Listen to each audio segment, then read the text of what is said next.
Everyone watching on Facebook and YouTube live, and hello to all the RNCM students who are joining us on Zoom for this Q&A.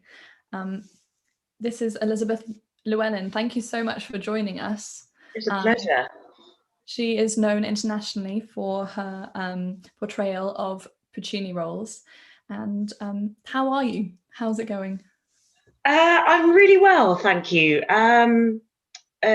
How's it going? Very well. Things are very busy. Lots of new things happening. I'm not going to talk about gardening. I'm not going to talk about shoots and things like that. But no, lots of new things happening work-wise alongside the sort of singing part of it. So yeah, it's exciting, but it's busy. And you were saying before we started, a little bit tiring after a year off for everyone. Yes, I mean, at the moment I'm at home, so preparing to join Scottish Opera beginning of next month for their new production of Falstaff. So it's the calm before the storm, but I'm fully expecting that, when we start rehearsals, it's going to be full on, and that we will all be very tired. Not just the singers, but I suspect, everyone who works backstage, the admin, the orchestra, because everything's so new and we're having to work in a shorter period of time. Again, it's a new production. We don't have the usual 6 weeks. We've got 4 weeks to put Falstaff on its feet from scratch. So pray for us. We will. So we all want to hear about your journey from graduating from the Royal Northern all the way to your debut at the Met last season. But before I ask about that, would you tell us how it all started and how you got into music and singing in the first place? Well, how I got into music was I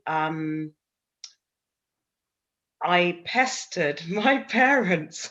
My sister started playing the piano, and she, well, under duress, because she wanted to play the clarinet really and play the saxophone, and mum and dad said it'd be much more sensible to learn the piano, but she had gorgeous long nails, fingernails and what have you, and she didn't want to have to cut them like her piano teacher told her to. And so we then had this piano sitting in the living room for ages, and I pestered my parents for about 3 years, and finally they gave in, and at the age of 10 I started learning the piano. So that's how it started for me. And even as I sit here now, I'm looking at a photograph of my late piano teacher who was retired then, and she only had 2 pupils, and she just lavished her time and enthusiasm on me and Natasha, the other pupil. Although we each paid her for just an hour of her time on a Saturday, sometimes I'd be there literally all day, and she'd be, I'd be learning about more than piano music. I'd be learning about classical music, and then when I started learning the violin, she introduced me to her daughter, who was a violin teacher, and so this whole world opened up to me through an incredible woman who was just very enthusiastic about classical music. It's amazing what effect teachers can have on. Yes. And I'm so sad that she died actually when I was at the RNCM. I think I was in my 3rd year, and she died then. And I'm just really sad that she never lived really to see what my career eventually became, because I think a lot of it started with, well, it all started with her. Wow, yeah. It's very moving. Yeah. But after you graduated, you had a break from music. I think that's right. Yes. What were you doing, and what made you decide to come back to it? What was I doing? Well, first of all, I stopped because of illness. It wasn't anything to do with my voice, it's to do with my body, and but it had a vocal manifestation. So I left college. I think I was in my first sort of postgraduate year, or about to go into a postgraduate year, and I stopped, and I was a Petermore scholar as well, so I wanted to give back their money and say, look, I'm not at college anymore. And they were really helpful and encouraging of me, but eventually it was clear that I wasn't going to be able to sing for the foreseeable. And so I taught for a little while, and then I left Manchester, came down to London, and started working for an IT and telecoms company, as you do. And I worked in recruitment for them, and then I was a project leader, a project manager. They used to train business sales teams for some of the big telecoms companies that were sprouting up around about that time. And I was responsible for the training of, or partly responsible for the training of these guys who were amazing. And then I left them there to work for a travel company. And I left that travel company to work for another travel company, but this time I was a manager of a team. And then I left them there to work for another travel company that dealt with I guess sort of special interest tours, as very, very high level, so 5-star sort of hotels and treatment and service. They also did conferencing and incentive programs. So at one point, my working day was completely in Italian because my boss was Italian, my line leader, my line manager was Italian, and I was writing proposals for conferences and incentive programs in Italian. So that's what I did. It was pretty awesome. Very useful. Yeah, it was. So yeah, I had a life, and the and in all that time, which was almost 10 years, I didn't actually sing at all. The whole thing was very painful. The reasons for my stopping were painful, and so I was completely out of the classical music scene for about 10 years. And then I bought my first flat in London, in southeast London, and I decided that because initially my brother was living in the area, and then he moved with his wife and his first child back to Ireland, and I was left in an area where I didn't know anyone. And so I decided to join a couple of amateur music groups. One was a chamber music group, and the other one was an operatic society, for want of a better phrase. And it was through them, really through one of the sort of music directors there, who took me aside and said, "Don't quite understand what you're doing here. You really ought to take this more seriously." And really, it was through his prompting and encouragement that I came back to music, but it wasn't because of a sort of inner desire, a sort of feeling I can't live without music. It was like, well, okay, if there's something here, then let's pursue it and see how far it goes. And then, yeah, 2009, it all really kicked off, and yeah, it was incredible. By the end of that year, I'd been offered my first contract as a singer, or second contract. My first contract was as a chorister at Glyndebourne, and 2009 is when it happened. So I handed in my notice early 2009, joined the Glyndebourne chorus in April 2009. 2 weeks later, was accepted into the National Opera Studio for that September. And by the end of my first term at the Opera Studio, I'd been offered Mimi in La Boheme at E&O. So that's how it started. That's an enormous story. Yeah, crazy year, 2009. Yeah, but that's how it happened. you remember what that first role as, going into a professional opera house as a soloist, what that felt like? Um, it, how did it feel? It felt good. I came to discover part of the reason, I guess, that I didn't carry on in the Glyndebourne chorus is that, and I was expecting to carry on, to do their tour that autumn, but I discovered quite quickly that dare I say it, I don't like being one of a crowd. So, and that was confirmed a few years later when I was one of three ladies in the Magic Flute. I had two of the most wonderful colleagues you could ever hope for, and we had so many laughs, along with the Queen of the Night, who was just a pocket rocket. But I really didn't enjoy being one of three, even.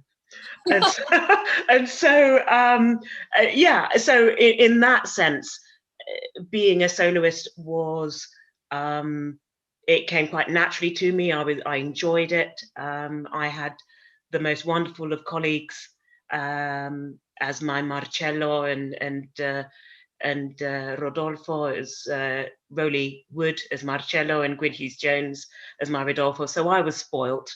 Yeah. And the conductor is a really a dear friend and mentor of mine, has been over my career, and Jonathan Miller was fabulous to work with. He's interesting, but all of that said, it is hard because you are the leading lady, and you have an idea as to how you want to portray your role, and how you want to do your work, but you're doing it within a framework. And remember, I wasn't 23 or 27, I was 37 by then.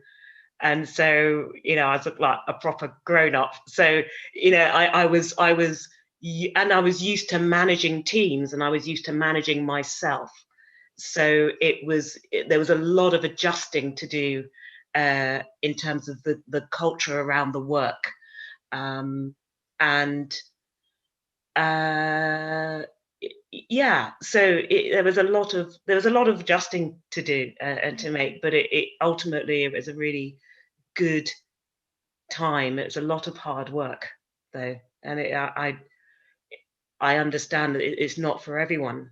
And I think sometimes you come out of college with these huge ideas, and that is exactly how you ought to come out of college, I think, with big ideas and big ambitions and a real drive and a real go-getting attitude.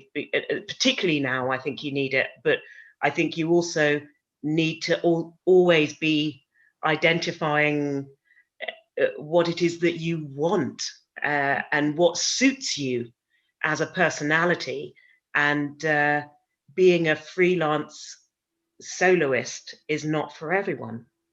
And yeah, you work that out, I think, quite quickly, but not everyone is prepared to admit that, because it's a bit like admitting defeat if you say, actually, no, that's not for me. But it's not for everyone. Yeah. So I've read on Wikipedia that one of your early career things was jumping into the Marriage of Figaro with only at ENO with only 36 hours notice. Yeah.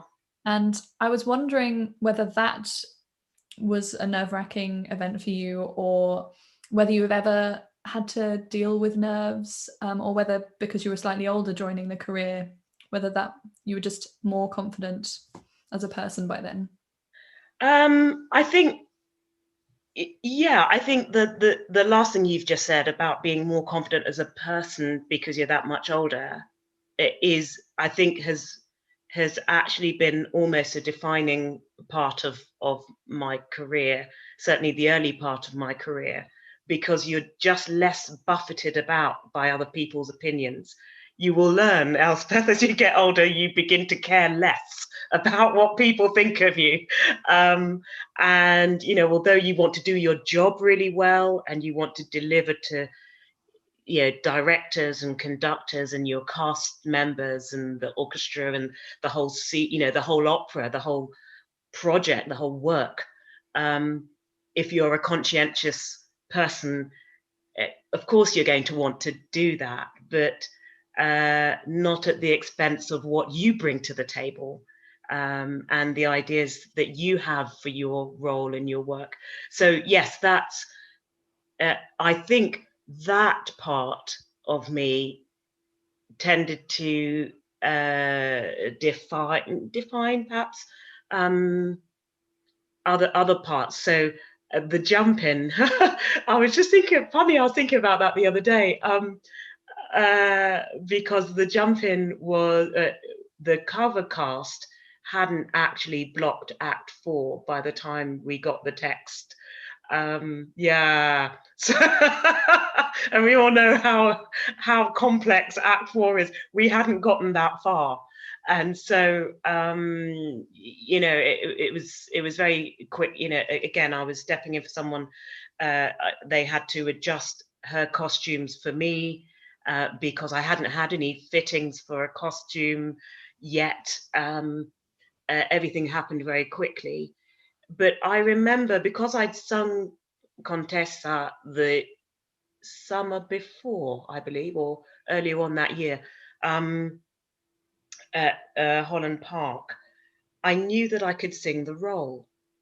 So it was pointless being nervous. If push came to shove and I forgot, the words, the English translation, look around at the cast. They would have coped. It was, again, Rowley Wood, Ian Patterson. I think that was one of the last Mozarts he ever sang before he went into Wagnerland.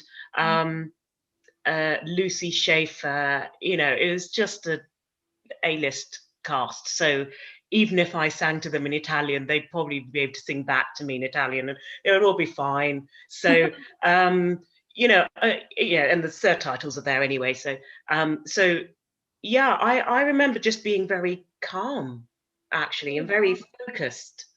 My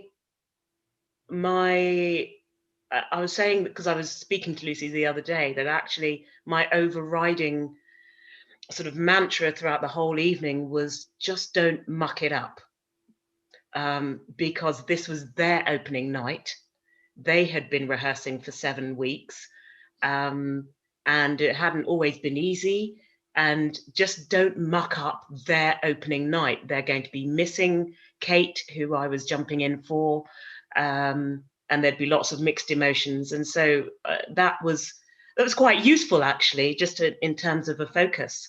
But you find that there's a lot of freedom in the focus as well. Again, because of the cast that you have around you, who were very very experienced, and they just went with whatever I did, whatever I threw at them, or whatever I offered. They took and they offered back something. So there was a wonderful dynamic happening on stage, actually. And even Fiona Shaw was saying that actually it made the rest of the cast raise their game somehow. So yeah, I guess because they're both taking care of me and having to respond to something new.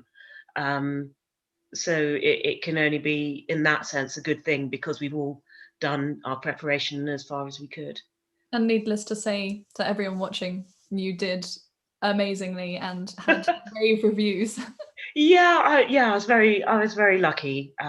It all turned out really well. And the end of that tale is that actually the second performance was about a week or 10 days after the opening night.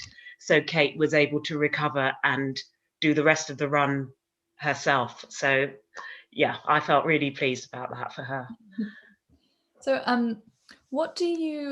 was wondering, what do you, or who inspires you as an artist? And is that other artists and other art forms as well as musicians? That's a good question. Who inspires me? Or what inspires me?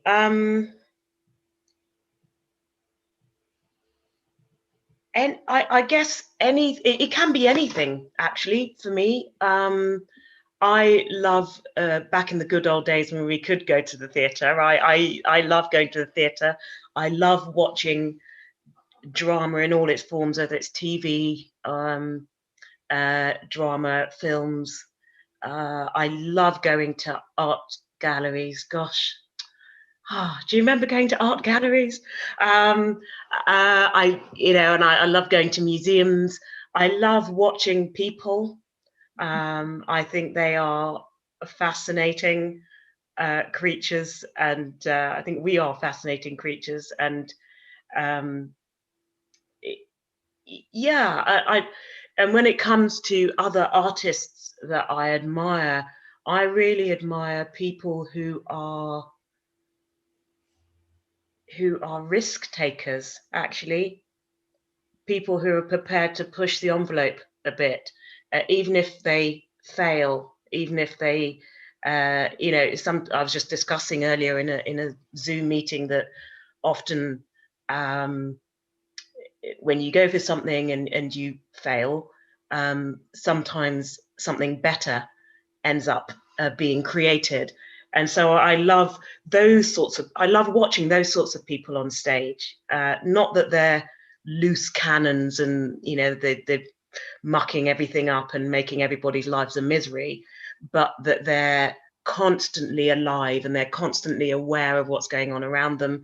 And if, a prop falls on the floor or a piece of scenery falls down or what have you, they're not fazed by it. And in fact, they kind of almost incorporate it into their performance. And that comes with a lot of preparation and a lot of uh,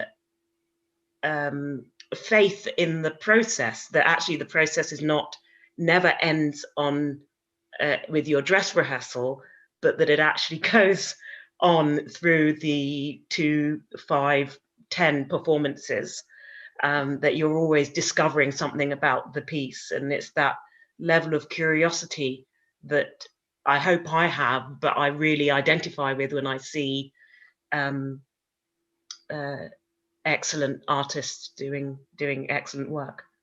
How do you prepare for a role, and how long does that take? How long's a piece of string? I mean, in the current climate, the sort of preparation time is sometimes just a few weeks, as we were discussing. So sometimes you don't. Well, often you don't have a choice about how long something takes to prepare. It's that difference between being asked and having that contract confirmed, and the first day of rehearsals. And that can be a few weeks, that could be a few months, it could be a year, it could be longer. So however, I love to have as long as possible with a role, because it just has a chance to sort of percolate. It just has a chance to mature in my head and in my understanding, in my heart. How do I prepare? Ideally, if I have the time to do this, I sit down with the score and I translate every word, stage directions and all. Even the sort of sometimes there's little blurb before the opening of a scene. Translate the lot, and then I can recommend to you a book called Different Every Night. I've temporarily forgotten the author's name, but he wrote this book around an acting method called the Stanislavski method. And it involves a lot of preparation, a lot of character analysis, really. Very, very briefly, that you have an overarching sort of aim as your character, and then asking yourself, well, what does that character say about themselves? What do the other characters say about my character?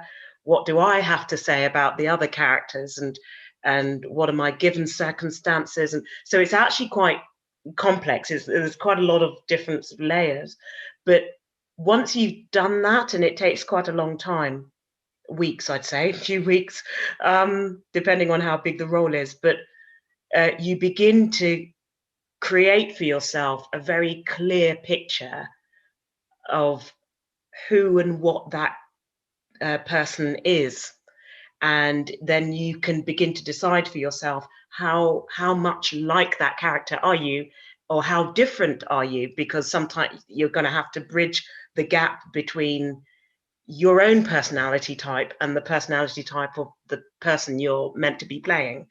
And it's good to know how big that gap is.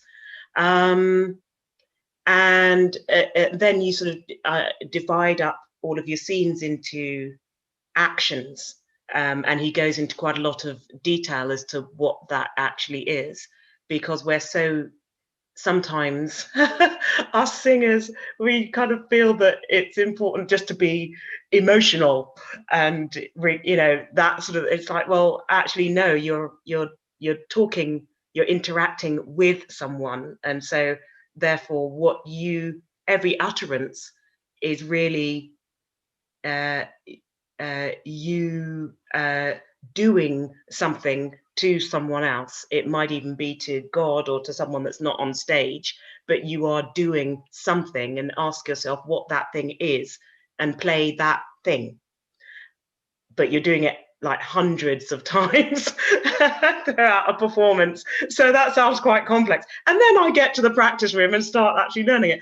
But no, I do that. And then I once I've translated everything and I've done this character analysis, I actually get to grips with the words of as if it were a play, and to understanding the speed of delivery and just getting the feel of the words in my mouth, and the feel of the sort of thought processes. And so by the time I actually sit down in front of the piano with my score, I actually know that person really well. I know what they're thinking, why they're thinking it, and so learning the notes is actually quite easy. And then there's a whole process of singing something in, particularly if it's a big role, or a role that you've never, it's just something out of your experience. Then actually singing something in and just bedding it into your voice and into your body physically is really important. Why do you do the acting first rather than the singing? Because I believe I'm a singing actor and not an acting singer. Um, uh, ultimately, I've got nothing to sing about if I don't understand what the character is. If I don't understand what the piece is, what the piece is trying to say, and therefore what my character is wanting to say, or what journey my character is going on. I need to really, because that will actually affect how I sing those notes. And in one sense, if I've understood that very deeply, how I vocalize it as a singer, the colors and etc. will come for free, because they're actually coming from a very true and real place, rather than something that I've superimposed on the piece or on the role. Yeah, so that's why. Yeah, that's great. Thank you. And when you're approached with a new role that you haven't sung before, how do you decide, what factors help decide whether you take it on or not? Each singer is completely different. For me, I've learned over the 10, 11 years I've been singing to trust my gut. And so I will probably, first of all, just look through the score and just get an idea of the tessitura, just the sort of range of it, the vocal range of it, and notice things about where it sits for most of the time in the voice. Does it sit at the bottom of the voice, or the middle, or the top? Is it a mixture of all of those things? And then I'll listen to it again with a score. And that's usually where my gut will tell me, this isn't for you. Or, yeah, because I can almost hear myself singing it. If it is for me, I know enough about my own instrument, and my own temperament. You've got to kind of measure how much I can learn how to do if I take it to the right coach or singing teacher or what have you. So you sort of factor that element in. But basically, does it sound like me? Does it sound like something I could conceivably sing? And yeah, there have been almost as many times that I've said, no, it's really not for me. I'm not going to touch this with a barge pole. As many times as I've said, actually, this is really exciting. I can imagine myself singing this. Yeah. Cool. And before I ask my last questions, Mm. I just want to put it out to the students to send in questions, or you can raise your hand and Paul will come to you and unmute you. Or if you don't want to speak, you can write in the chat. And Someone's written in the chat. And for the Mike Alfreds, yes, thank you, Jade. Oh yes, the book. Yes, Mike Alfreds, different every night. Yeah. Oh yes, and Facebook and YouTube watchers, you can write your questions in the chat, and we'll try and answer as many as possible. But finally, how would you like to see opera develop or change in the future? It's a subject quite close to my heart, and it's formed the basis of one of these new initiatives that I'm working with others on. But I would love to see opera really sort of being in the hands of the artists more, not just the singers, but all of the other people that you will see on stage or even behind the stage. If this last year has taught us anything, is that we are really at the mercy of opera companies and opera, bosses, even offering us work. And I would love to see more of the sort of freelancers, more of the artists creating their own work. Something that interests them, something that speaks to their background or culture, something that speaks to the world at large, and not being afraid to take those sort of steps, so that the balance of power then isn't that we wait for crumbs to be dropped down to us, but that we actually feel confident about building some of this work for ourselves and for our colleagues. I'd love to see more of that, because I think the potential is there. Yeah, what a great answer. Thank you. I'll have a look at the chat. Georgie Kerwin says, hello, I have 2 questions. Do you have any advice for maintaining a work-life balance as a working musician? It's something I find hard already. It would be interesting to hear your experience with it. And then, do you have a favorite funny memory from your career so far? Okay, yeah, I'll let that one, yeah, sort of whiz around in my head. I have lots of funny memories, but some of them are not repeatable.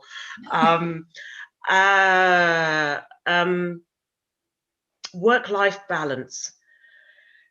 Again, we're living in funny times, and all the cards are up in the air at the moment, and so you never quite know where work is going to come from and how long you're going to have to prepare it, and it might be something that you're really desperate to do or that you feel ready to do, but it just sort of has come out of the blue and you have to respond you know, are you going to do it or aren't you?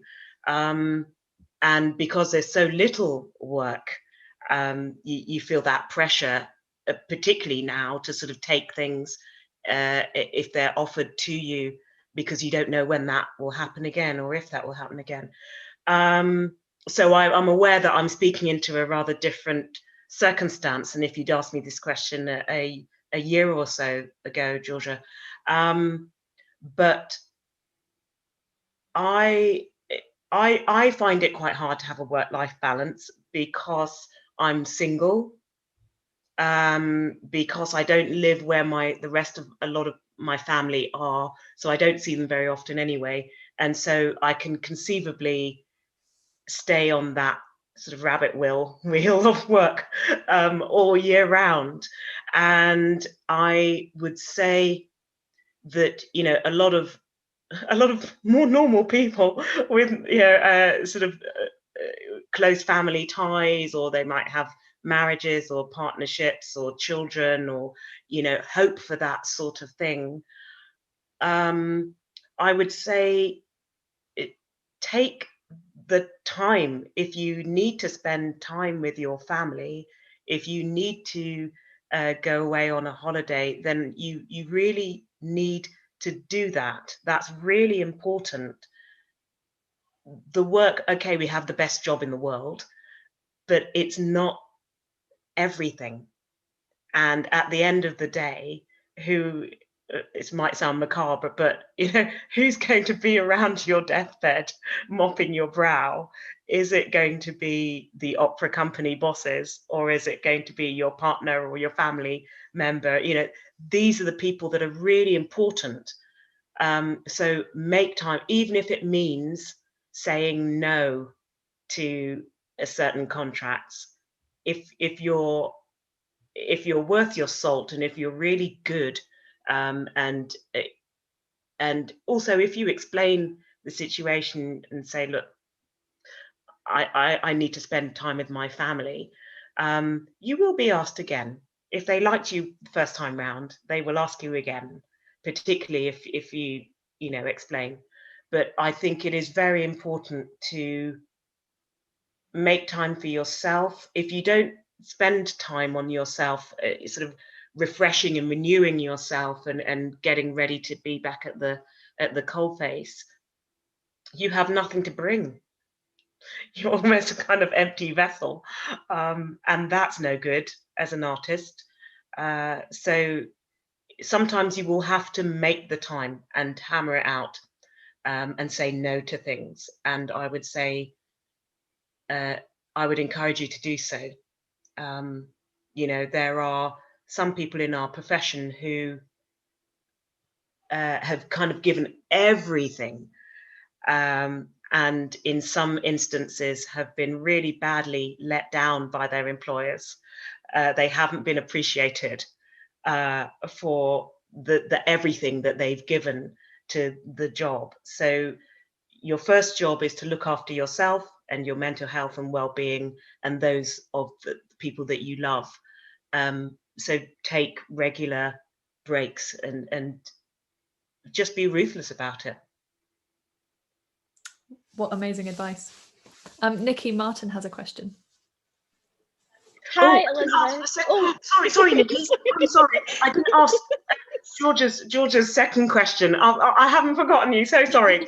Um, funny things.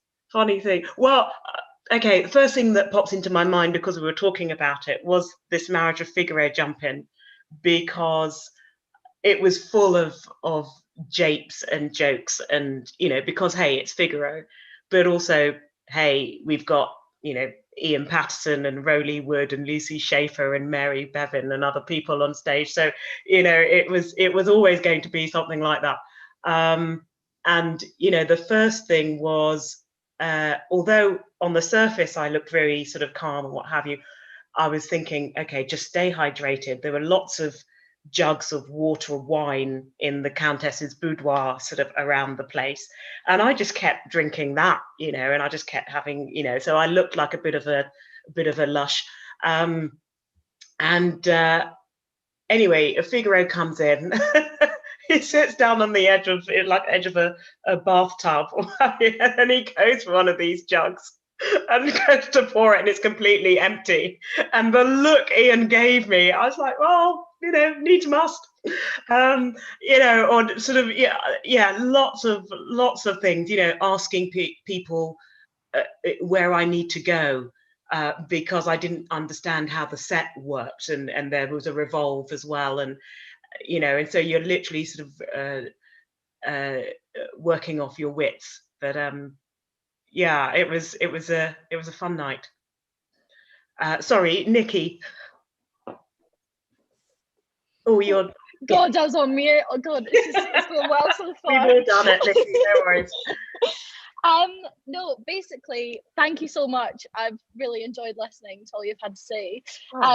But basically, as someone who's leaving college, I've done my undergrad here, my master's. I think it's time for me to go spread my wings. I was just wondering if you had any advice for like a young singer, and I'm sure there's quite a lot of us out there at the minute who are going into this and not really knowing what the next step is. What kind of just little nuggets of advice that you would maybe pass on? Well, just as you were speaking, something popped into my head, a piece of advice that was given to me actually as I came back into singing. I was asking various folk what they thought, and I gave them carte blanche to sort of give, I did a consultative audition for them, and they would just give me their opinion. And one of these people was Donald Maxwell, who at the time was the head of the opera studio, and he had started his life as a maths teacher or a science teacher, something like that. He was a teacher, definitely. And the best piece of advice he gave me was, because I was still looking to come back into the industry, and he said, put a time limit on it. Give yourself 6, 12, 18 months. Set yourself some goals, some markers, in terms of if you feel that your success will look like X, Y, Z.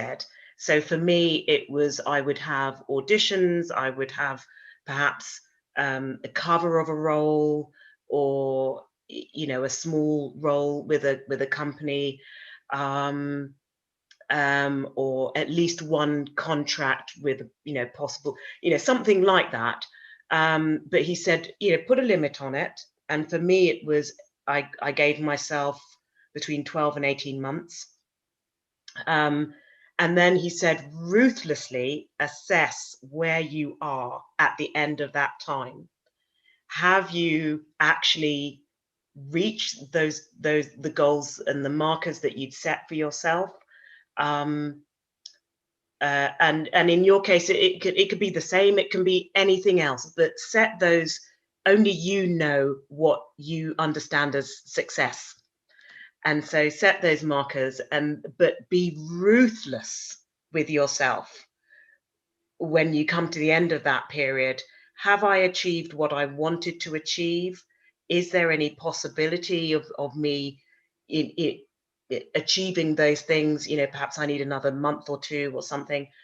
And if the answer is no, then have a hard conversation with yourself or your parents or trusted friends or a mentor, someone at college or what have you.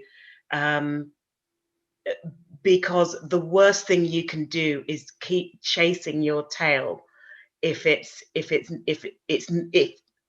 whatever it is isn't working.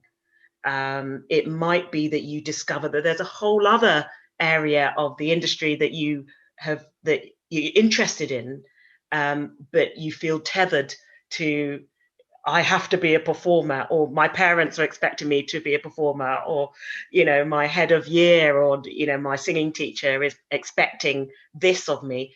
Forget that.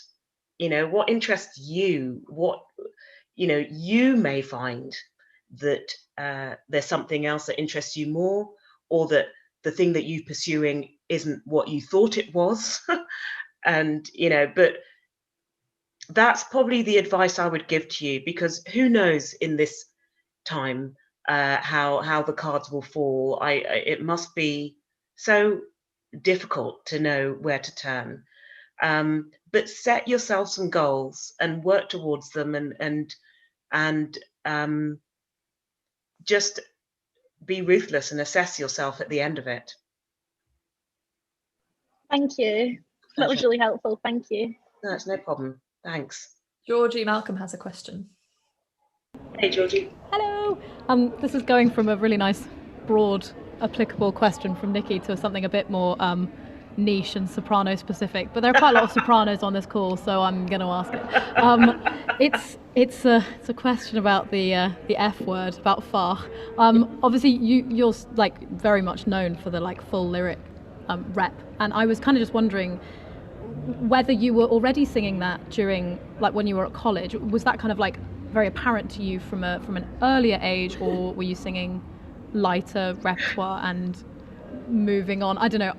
This is speaking as someone who's like gets kind of mixed messages about whether I'm sort of like fully cooked light lyric or should be like pushing it. I don't know. I'm just intrigued as to your journey with that.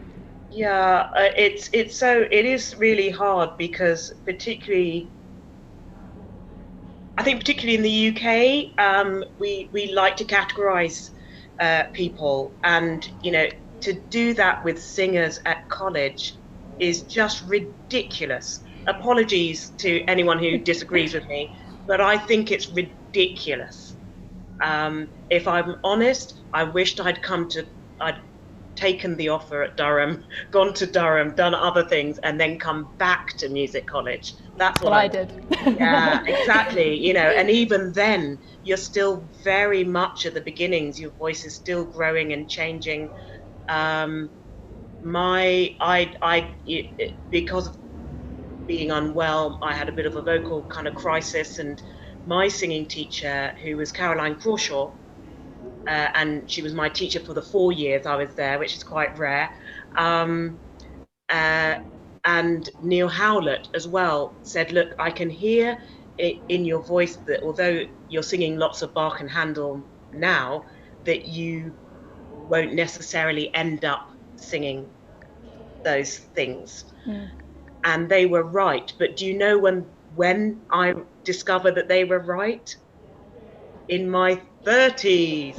So I was already heading on for mid 30s, 40s, and I actually got back to Neil and I said, it happened to coincide with his 80th birthday, and I said, I'm singing my first Elzo in Lohengrin in Germany, so thanks for what you said back then, because I would never have assumed that 15 years later that's what I'd be doing. And I think don't get hung up with Bach. Get hung up with what suits you, your personality, and your voice now. Because anyone who's casting you or interested in you, they're going to be interested in you as an artist. Are you an interesting person to watch and to listen to, or not? And so concentrate on those bigger, larger things, which is why art, history, music, all of those sorts of things are really important to fill yourself up with. So, but secondly, I would say vocally, your technique is everything. Work on your technique. And that is going to take years. There are some things that I'm only over the last couple of years that the penny has dropped for me, because your voice is going to change. And remember, you've got the delights of menopause to deal with. And that hit me like a steam train in the middle of a run of Butterfly. Wow. And I had to kind of work with this new instrument. I was like, whoa, I was on the phone to my cousin crying, thinking, I don't think I can do this. So, just technique is everything. Developing your languages is everything. and developing just your kind of worldview and your understanding of the human condition, I think is hugely important. And just seeing things that suit you now, because any um, uh, caster or sort of casting director will be able, if they're any good, they'll be able to hear perhaps where you might be going. But they certainly also, if they're any good, they won't cast you in something too soon, something too big for you too soon. And you're better actually to box below your weight in terms of roles. So do something that's a size or two smaller or size or two lighter than what you think you are, and you're probably going to be hitting it correctly. Sweet. That's so helpful and comforting. Thanks so much. No, it's a pleasure. No, thanks for asking. We've got one more question. We've actually got two more questions. I think we might. Okay, I'll try and be quick. So Deborah Lee on Facebook says, if you could go back to when you were a student, is there anything you would have done differently? Like I was saying before, I probably wouldn't have come to college at 18. That was too soon, and my voice was still I was still very much a child, vocally and emotionally. And although I had a good time at college, it was hard for those reasons. My voice had a lot of catching up to do. So that's probably it.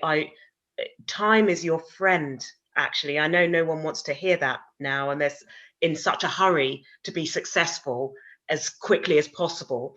But time is actually your friend. So spend the time growing up, learning about the world, learning about yourself, learning a couple of languages. Can you actually speak German, French, or Italian fluently? And if you can, learn another one.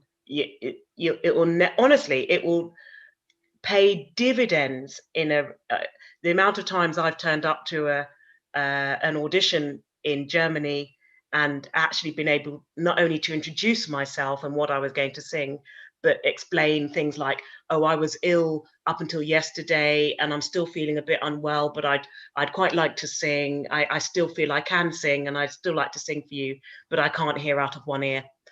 You've won already before you sung a note, and they're expecting you as a Brit not to be able to do that.